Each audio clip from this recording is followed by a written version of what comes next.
What is up? Welcome into season 2 of Texans on Tap. It's episode 2. I'm Brandon Strange. I'm joined by Josh Jordan and Charlie Palillo. Read their work on sportsmat.com and follow them on X at Palillo and at Josh Jordan 975.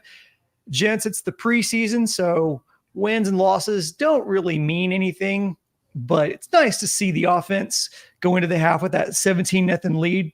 They did get a gift there to avoid the last-minute touchdown at the half, but they hold on to the lead, 20-12. Our final.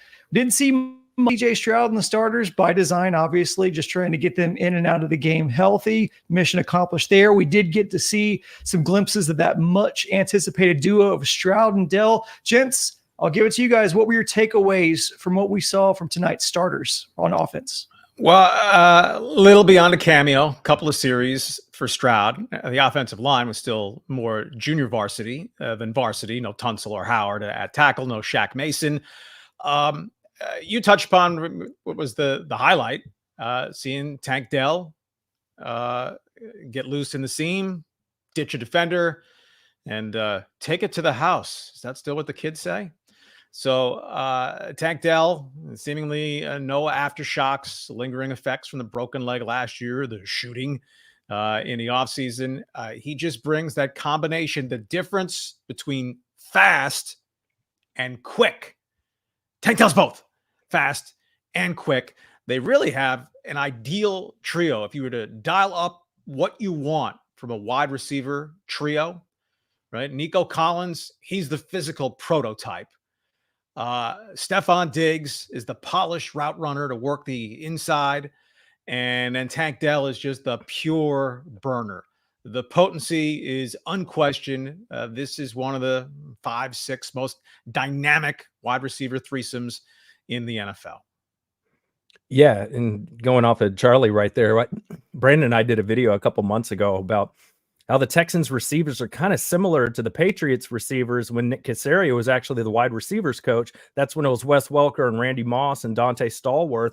And these guys that the Texans have, they kind of have a similar thing going on. And Nico's the 6'4" guy, kind of like Randy Moss.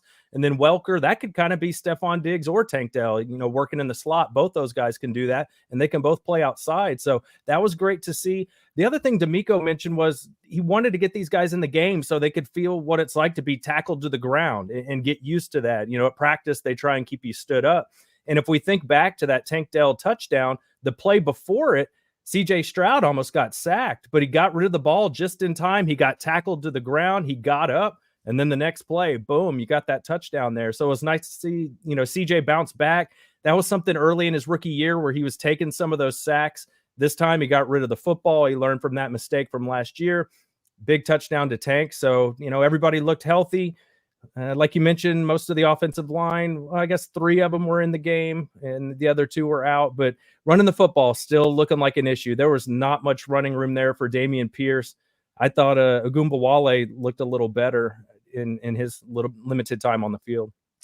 I know in the regular season, many people think that the NFL has been softied and that quarterbacks can be overprotected. In preseason, I go all the way. Make a 2-hand touch of quarterbacks. I don't think that would have teams saying, hey, you know what, to get more reps in practice and to make a more palatable product to our fans, we'll play our number 1 quarterback a lot more in the preseason. But remember, the Steelers tonight, no TJ Watt, no Cameron Haywood, no Alex Highsmith on the back end, no Minka Fitzpatrick. So, any grades, of course, are meaningless unless it's a player impressing to either make the team or failing miserably to get himself cut. Yikes. Steelers punt returner Quez Watkins. I don't know if he's farsighted or what, but Tommy Townsend with a couple of booming punts, a very good replacement for Cameron Johnston, who was excellent here, but the Texans didn't want to go 3 years of money, so they hire away Townsend from the Chiefs. And then Watkins, if that was a Texans return man, the way he didn't go after the ball that he muffed, I'm sure Mike Tomlin's either going to ream him out or just get him a one-way ticket out of Latrobe. That's where the Steelers have their training camp. On punt returning, I know he's dynamic. I'm not wild about Tank Dell being back there ever. He's just so tiny, and he's so valuable as that speed kills and speed burns element to the Texans wide receiver package that we were talking about. Steven Sims is competent, right? He had a return for a score last season. That would be my punt returner. If Sims is on the roster, it's going to be purely as a return man. We talked some last week about how many of these wide receivers are going to make it after the lead three among Mechie and Woods and Noah Brown and Xavier Hutchinson. If Sims is making the team, he should be the featured kickoff return man and punt return man. Save Tank Dell to play with Stroud and Collins and Diggs. I'm with Charlie on this. We don't need to see Tank out there on special teams. And I know he broke a nice little play there. And maybe the thinking is, oh, yeah, on 2 receiver sets, he's not going to be on the field. This will get some opportunities for him to make a big play in the game. But we saw him go out last year and how much it impacted the offense in a negative way. To me, it's just not worth it. Like Charlie mentioned, you have other guys that can do that job. And I think Cam Akers jumped out too. Again, he looked good in the first preseason game. I know we're not quite sure if he's going to make the team. It's a numbers game. It's about playing special teams. But once again, he made some nice catches and some moves and some good runs there. So I'm starting to get worried a little bit about Dameon Pierce because, like Charlie mentioned, a lot of the starters weren't there for the Steelers on defense.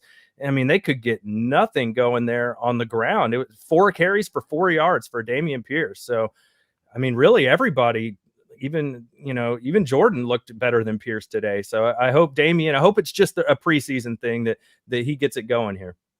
You don't have to carry 4 running backs. In fact, generally speaking, unless you're getting serious special teams contribution, which Ogunbowale can bring to the table, Dameon Pierce, could go from a wow of a rookie season to not making the team. His 3rd season, he'd be the guy that it wouldn't be a stunning development if he were cut, just as John Mechie, a 2nd-round pick in the Pierce draft class, isn't a lock to make the team when you just play the numbers game at their positions. Yeah, not only do I not want to see Dell on special teams, I don't want to see him in the preseason on special teams because I want him breaking plays during the regular season and not breaking anything else during the preseason. Josh, before we jumped on, you mentioned some interesting observations about how or you had some observations on how the wide receivers were deployed. What'd you see? Yeah, this is the big thing everybody's wondering about. How are they going to use these guys, right? So basically, when Nico and Diggs were on the field, when it was a 2 wide receiver set, when they go to 11 personnel, it was Tank Dell coming in. And what was interesting is, except for like one play, Diggs was in the slot when it was a 3 wide receiver set. So Tank was going outside. Tank did play in the slot on one play, but I thought that was interesting it seems like this is how they're going to use these guys, which makes sense, right? Last year, they needed somebody over the middle of the field on 3rd down that CJ could get the ball to and just pick up an easy 3rd down. And, Diggs is that guy that's just really good in the middle of the field, just creating space. He's really quick. He's a polished route runner. He's great for that. And we know how, like Charlie mentioned, Tank's quick and fast. He can take the top off the defense. Nico can get deep. Diggs can do that too. But I think this is kind of letting us know how they're going to use these guys. So you may not see Tank on the field as much when there's only 2 receivers. And the other thing I noticed was Pierce played all the snaps with the starters at running back. So they really are trying to get him in that role. And without Joe Mixon being available, and he's an older running back dealing with an injury, they're going to have to lean on their 2nd running back at some point this year. So those were a couple of those observations. The Texans ran 6 plays with the starters total in this game. The so-called skill positions, the guys who handle the ball, Joe Mixon's not an elite running back, but he's a good running back. The Texans have a Super Bowl contending collection of skill position talent. Is the offense going to be Super Bowl caliber as part of a Super Bowl caliber team or AFC Championship contending team? The offensive line, where Tunsil's really good. He's not Anthony Munoz, but he's a really good left tackle. Titus Howard back in his comfort zone at right tackle. Shaq Mason's a solid veteran. That leaves the other 2 spots, right? Kenyon Green is a prove it. He's been a flat out bust, injury and performance a couple of years in. And then the 5th guy's the center, Juice Scruggs. You don't want to overreact to one play or even one game in the preseason, but he got turnstiled for a sack early in the game, or in the first half anyway. It was Davis Mills who got sacked, not Stroud. But Juice Scruggs, second round pick a year ago, rookie season, really set back by injury, and then got to play some late in the season. He is the starting center, right? They don't want Jared Patterson. He filled in, but Juice Scruggs is supposed to be the guy. Kenyon Green, you hope that he's the guy. Scruggs is supposed to be the guy, and you hope that he's not a soft spot in the middle of the Texans' offensive line.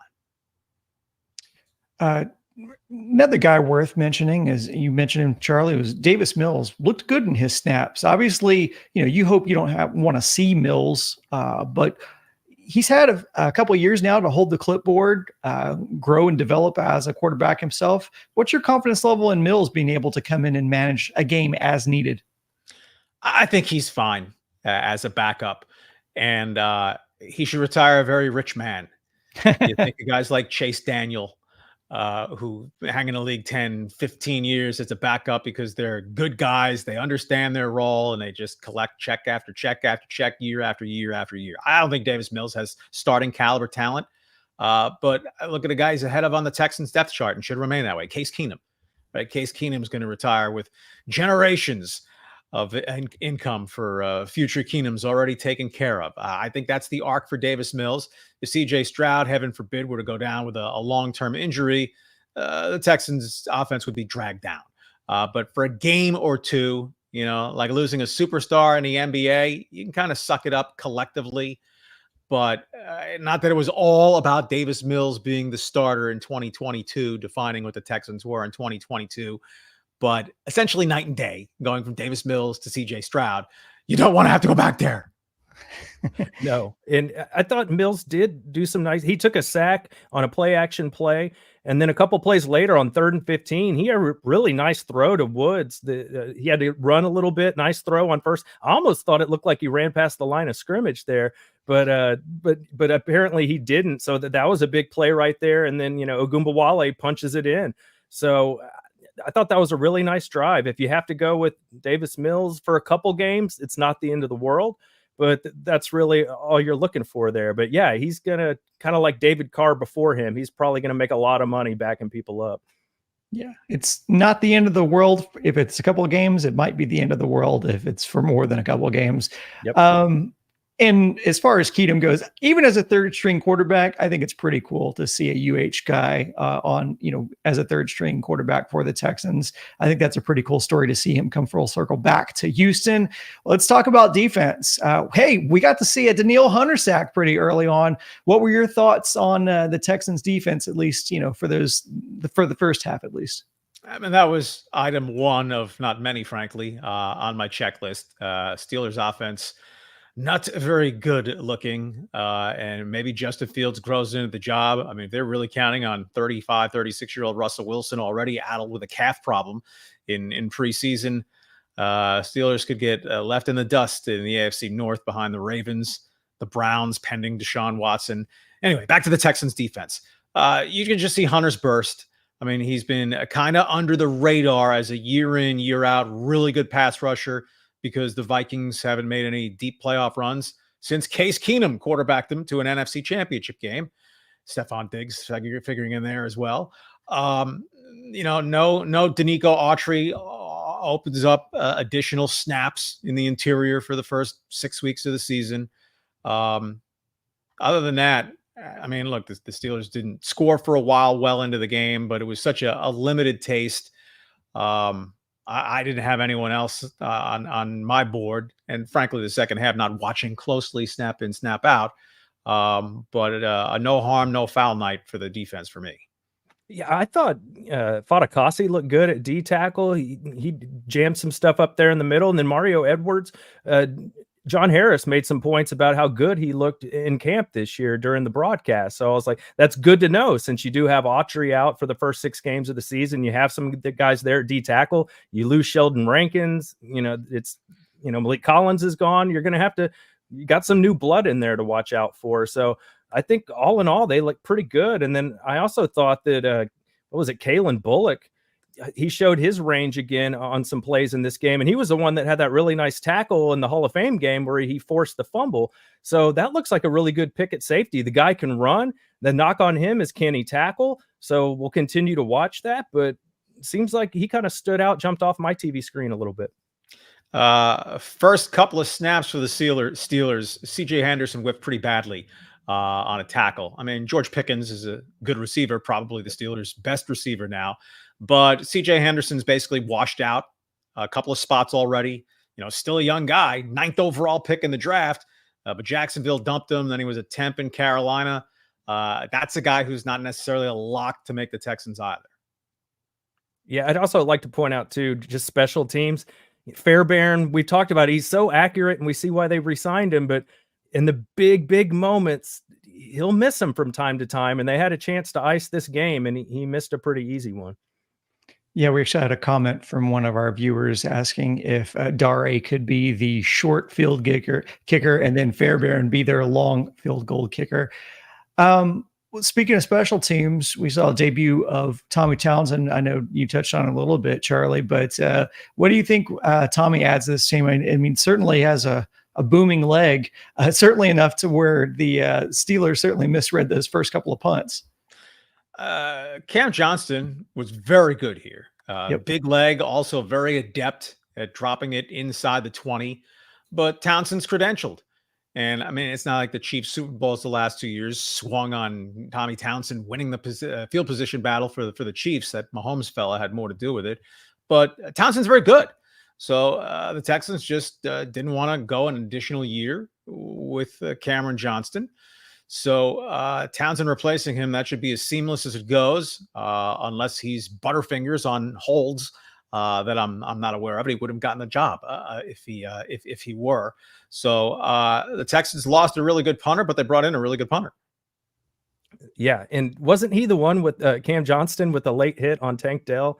They're out of bounds on the sideline. I think that might have been the case there. I think they said that the one that was uncalled, where he hits him well out of bounds. Yeah, that was uncalled for sure. Little friendly fire there. Yeah, especially with a little guy like Tank. Like that's not cool, man. The other thing I wanted to highlight is John Mechie here. Just looking at him trying to make the team, and we're all rooting for the guy. 2nd round pick out of Alabama, but it is a crowded receiver group. In that first game against the Bears last week, 1 catch for 4 yards.